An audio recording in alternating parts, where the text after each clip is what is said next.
the night for a vital part of movie making. We're here to celebrate the artists who expand. Tourette syndrome is a disability, and the tics you've heard tonight are involuntary, which means the person who has Tourette syndrome has no control over their language. I'm saying that everything that happens in a business that's based off of pretend, that seems like a setup is. BAFTAs humiliated Michael B. Jordan and Delroy Lindo, and they do not care about it. As Delroy Lindo already came out and said that no one from the BAFTAs came up to them, apologized for anything, or even said anything about the whole situation. African-American rappers saying N-word this and N-word that, but a Caucasian can't. So say it. Say what? Say the word you want to say. I'm not saying that I want to say it, I'm just saying that I can't. The BAFTA's N-word controversy just took another turn after Katt Williams stepped into the conversation, claiming this wasn't just some awkward mistake caught on camera. According to him, it looked more like a calculated humiliation meant to put Black creators back in a certain place, because when you really look at it, this situation isn't only about John Davidson, the man with Tourette's, who reportedly shouted the word toward Michael B. Jordan and Delroy Lindo. And that's just the surface explanation people are focusing on. The deeper issue many are questioning is the decision to still air the moment. The BAFTA ceremony was pre-recorded, which means producers had time to review everything before the broadcast went out to the public. They had the ability to remove that clip entirely and prevent those actors from being called that word in front of millions of viewers watching around the world. Sure, it may have already happened inside the room, but at least it wouldn't have been pushed onto a global stage. So the real question people are asking now is simple. Why was it left in? I am in the production business. I understand what is worth doing for ratings. I understand what is worth doing when the industry is canceling one Black guy. I know what happens when they are going to elevate another. And I know what happens when they don't care about either. According to Katt Williams, when you're dealing with events like the BAFTAs or the Oscars, almost nothing that happens on that stage is truly random. In his view, moments like that rarely come down to coincidence. There's simply too much money involved and too many powerful interests behind the scenes for things to just happen. He argues that the entertainment industry operates on a much larger level than most people realize. To him, it's not just about movies, music, or award shows. It's a massive system that can shape narratives and influence culture, often pushing certain ideas or agendas to the public through carefully managed moments.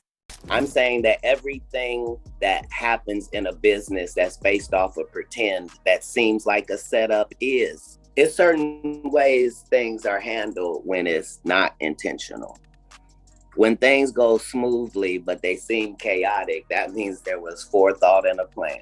Somebody, even if it looks like, yeah, Janet Jackson just had a wardrobe malfunction. Yeah, there's no such thing. Correct. I don't care who you blame it.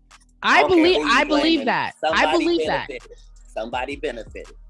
Yeah. So in all of these situations, there's a business involved and there's real money involved, and somebody's benefiting from this thing that looks like, oh, that just happened. Nah. If that sounds like a stretch, some people argue it really isn't. The entertainment industry has long been connected to political and cultural power. The same circles that influence policy can also shape what appears on screens. From that viewpoint, what audiences watch isn't always random. Many believe media is often used to guide perception, stir emotions, and influence how people react to certain moments. Industries can be built upon your ability to know how certain things are going to hit certain people. And this was before we called things promotion and marketing. You know what I mean? That's Hollywood is not really there to entertain you. Like, that's great that that happens. But propaganda is something that is important to all civilization. And when it comes to this BAFTA incident, it's easy to understand why a lot of people aren't convinced that it was simply a random slip-up. According to Delroy Lindo, no one from BAFTA pulled him or Michael B. Jordan aside after the moment happened. There was no private apology, no conversation behind the scenes, and no real acknowledgement directed toward them. The only apology that came was aimed at the viewers watching at home.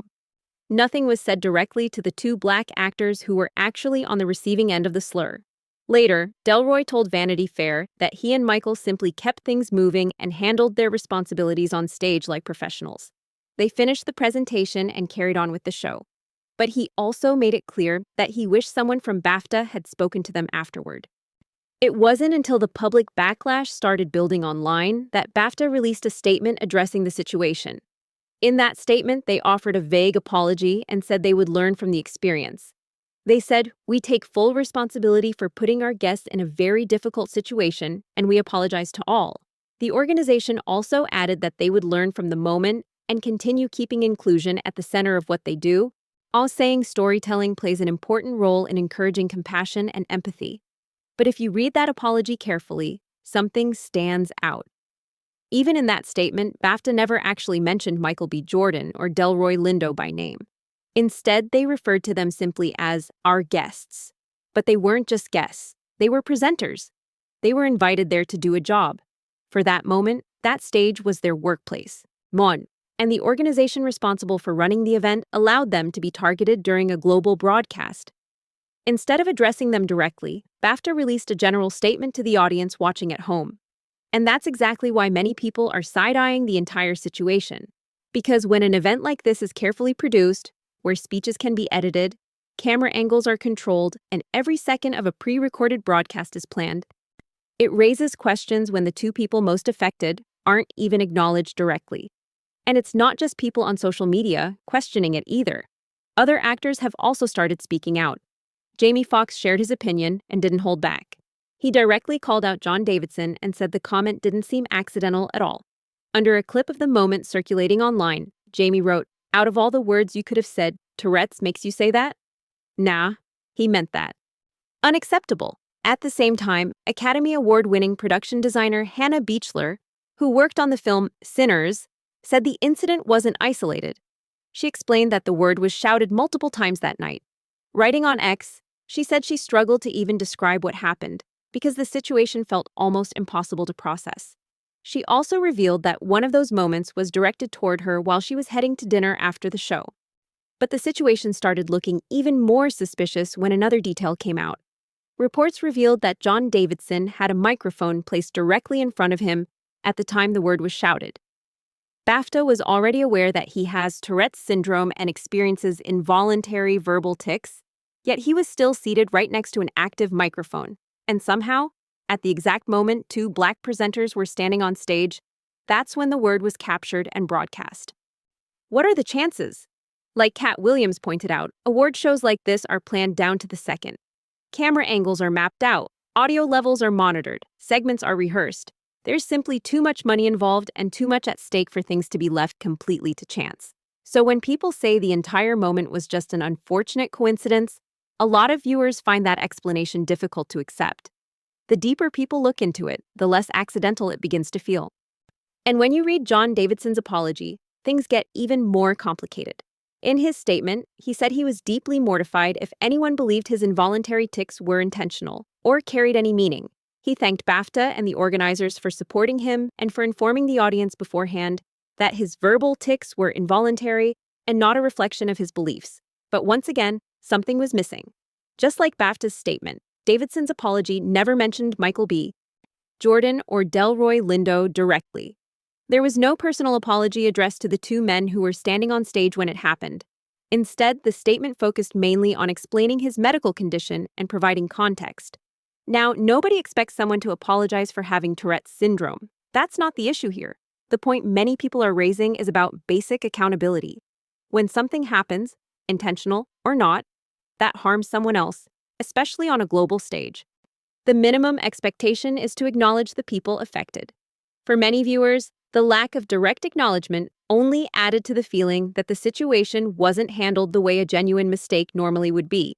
And some people are taking the conversation even further. A growing number of users online have started pointing out what they believe is a pattern of Black public figures being embarrassed, disrespected, or placed in uncomfortable situations during Black History Month. One user on X even listed several examples from previous years, claiming that almost every February there seems to be some kind of controversy or incident involving Black figures or Black culture. According to that theory, these moments happen so consistently that some people believe they aren't coincidences at all. Of course, not everyone agrees with that interpretation. but the discussion itself shows how deeply this BAFTA moment has resonated online. So now the question is being asked across social media. Do you agree with Katt Williams that situations like this are orchestrated humiliation rituals? Or do you think this entire situation was simply an unfortunate mistake that spiraled out of control? Let me know what you think in the comments, and make sure you stay tuned for the next video.